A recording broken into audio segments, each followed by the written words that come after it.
Hello student, welcome है आपका हमारे यूट्यूब चैनल में। आज हमारी उत्तराखंड जीके की क्लास 101 मतलब 101वीं क्लास होगी। इसके पहले की क्लासें अगर आपने नहीं देखी हैं तो आप प्लेलिस्ट पर जाके सभी क्लासों को देख सकते हैं।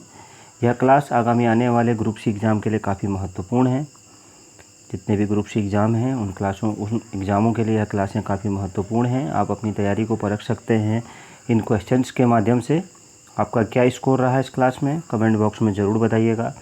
तो चलिए शुरू करते हैं आज की क्लास को। हमारा पहला क्वेश्चन है, प्रथम द्रोणाचार्य पुरस्कार प्राप्त करता है कौन, दिए गए ऑप्शंस में से। तो ऑप्शन बी हरि सिंह थापा जी, ऑप्शन बी इस प्रश्न का सही उत्तर होगा।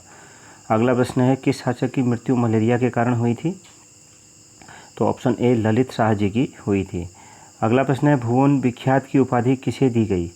तो भुवन विख्यात यह उपाधि किसे दी गई थी। ऑप्शन सी इच्छर देव को दी गई थी। ऑप्शन सी राइट आंसर हो जाएगा।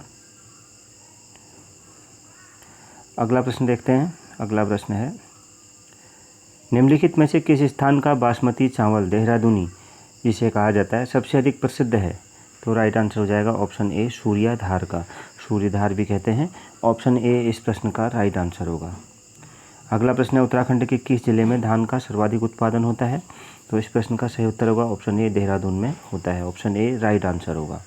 अगला प्रश्न है, क्षेत्रीय मिट्टी अन्वेषण प्रयोगशाला किस जनपद में स्थापित है। तो ऑप्शन सी ऊधम सिंह नगर में स्थित है। ऑप्शन सी इस प्रश्न का सही उत्तर होगा। अगला प्रश्न है, उत्तराखंड राज्य में फल संरक्षण केंद्र कहाँ स्थित है। तो ऑप्शन सी नैनीताल में स्थित है। ऑप्शन सी राइट आंसर होगा। अगला प्रश्न है, उत्तराखंड के किस स्थान की लीची संपूर्ण भारत में प्रसिद्ध है। तो ऑप्शन डी देहरादून की। ऑप्शन डी इस प्रश्न का सही उत्तर होगा। अगला प्रश्न है, सल्ट का गांधी किसे कहते हैं। तो सल्ट का गांधी किसे कहते हैं। तो राइट आंसर हो जाएगा ऑप्शन सी हरगोविंद पंत जी को कहा जाता है। 10वां प्रश्न है, उत्तराखंड के पर्वतीय क्षेत्र में एक विशेष प्रकार की कीड़ा जड़ी पाई जाती है। इनमें से कौन सी प्रजाति उत्तराखंड में पाई जाती है। उस कीड़ा जड़ी की कौन सी प्रजाति पाई जाती है। Option C cordyceps sinensis. Option C right answer हो जाएगा, यह प्रजाति पाई जाती है। अगला प्रश्न है, राज्य में मत्स्य पालन विकास अभिकरण के ने पहली परियोजना कहाँ पर प्रारंभ की है। कहाँ पर की है। तो राइट आंसर हो जाएगा ऑप्शन ए नौकुचिया ताल में। ऑप्शन ए इस प्रश्न का सही उत्तर हो जाएगा, नौकुचिया ताल में प्रारंभ की है। 12वां प्रश्न है, 7वीं सदी में राजा इंद्रचंद्र कहाँ से रेशम के कीड़े पहली बार उत्तराखंड में लाए थे। तो राइट आंसर हो जाएगा ऑप्शन ए चीन से लाए थे। ऑप्शन ए इस प्रश्न का राइट आंसर हो जाएगा। रेशम के कीड़ों के लिए या रेशम उत्पादन के लिए इंद्रचंद्र काफ़ी प्रसिद्ध हैं। अगला प्रश्न है, उत्तराखंड के सभी गांवों को विद्युतीकरण करने के लिए कब तक का लक्ष्य निर्धारित किया गया था। तो इस प्रश्न का राइट आंसर हो जाएगा ऑप्शन डी 2007 तक का लक्ष्य निर्धारित किया गया था। अगला प्रश्न है, फादर ऑफ जौनसार भाबर के नाम से विख्यात हैं कौन।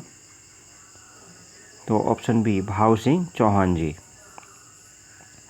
अगला प्रश्न है क्वेश्चन नंबर 15, गढ़वाल का शिवाजी कहा जाता है किन्हें। तो ऑप्शन ए मुंशी हरिप्रसाद टमटा जी को। ऑप्शन ए इस प्रश्न का राइट आंसर हो जाएगा।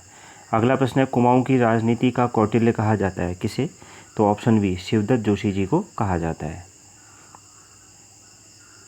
अगला प्रश्न है, भारत का प्रथम एकमात्र कृषि विश्वविद्यालय है कौन सा। तो ऑप्शन बी पंतनगर में है। ऑप्शन बी इस प्रश्न का राइट आंसर हो जाएगा। अगला प्रश्न है, उत्तराखंड में निम्न श्रेणी की कृषि भूमि को क्या कहा जाता है। तो ऑप्शन ए खील कहा जाता है। ऑप्शन ए इस प्रश्न का सही उत्तर होगा। अगला प्रश्न है, उत्तराखंड में सेब की खेती को उगाने का श्रेय किसे जाता है। तो सेब की खेती को उगाने का श्रेय किसे जाता है। ऑप्शन ए फ्रेडरिक विल्सन को जाता है। ऑप्शन ए राइट आंसर होगा। अगला प्रश्न है, उत्तराखंड राज्य में गन्ने की कृषि सीमित है। ऑप्शन सी हरिद्वार तथा नैनीताल में। ऑप्शन ए इस प्रश्न का इस प्रश्न का उत्तर ए नहीं, देहरादून तथा ऊधम सिंह नगर यहाँ तक सीमित है। तो ऑप्शन सी इस प्रश्न का राइट आंसर हो जाएगा। अगला प्रश्न है क्वेश्चन नंबर 21, निम्न में से किस प्रकार की भूमि पर उत्तराखंड में मुख्यतः धान उगाया जाता है। तो ऑप्शन ए तलाव भूमि पर उगाया जाता है। ऑप्शन ए राइट आंसर होगा। 22वां प्रश्न है, उत्तराखंड में सर्वाधिक क्षेत्रफल पर उत्पादित की जाने वाली मुख्य फसल कौन सी है। तो कौन सी है। ऑप्शन बी गेहूँ। ऑप्शन बी राइट आंसर होगा। अगला प्रश्न है, कुमाऊं क्षेत्र में सिंचाई का सबसे प्रमुख साधन क्या है। तो सिंचाई का सबसे प्रमुख साधन क्या है। ऑप्शन बी नलकूप। ऑप्शन बी राइट आंसर होगा। अगला प्रश्न है, बद्रीनाथ की शीतकालीन पूजा होती है कब? तो ऑप्शन बी जोशी मठ में होती है, सॉरी। तो बद्रीनाथ की शीतकालीन पूजा कहाँ पर होती है? कब नहीं, प्रश्न था बद्रीनाथ की शीतकालीन पूजा कब होती है, नहीं सॉरी, कहाँ होती है? जोशी मठ में होती है। तो ऑप्शन बी इस प्रश्न का राइट आंसर होगा। अगला प्रश्न है, उत्तराखंड का वेदव्यास कहा जाता है किन्हें? तो किसे कहा जाता है? ऑप्शन ए यशोधर मठपाल जी को। ऑप्शन ए राइट आंसर होगा। अगला प्रश्न है, पहाड़ का प्रेमचंद्र कहा जाता है किन्हें? तो ऑप्शन ए विद्यासागर नौटियाल जी को कहा जाता है। 27वां प्रश्न है, उत्तराखंड राज्य की मुख्य खरीफ फसल कौन सी है? तो ऑप्शन बी चावल है। ऑप्शन बी राइट आंसर होगा। अगला प्रश्न है, वेदबाला नामक पुस्तक के लेखक हैं कौन? तो ऑप्शन सी हरिराम धस्माना जी। ऑप्शन सी इस प्रश्न का राइट आंसर होगा। अगला प्रश्न देखते हैं, क्वेश्चन नंबर 29। उत्तराखंड के किस जनपद का चावल विश्व प्रसिद्ध है? तो ऑप्शन सी देहरादून का प्रसिद्ध है। 30वां प्रश्न है, उत्तराखंड का गेहूं उत्पादक जनपद कौन सा नहीं है दिए गए ऑप्शंस में से? तो ऑप्शन बी चंपावत नहीं है, बाकी तीनों ही गेहूं उत्पादक जनपद हैं।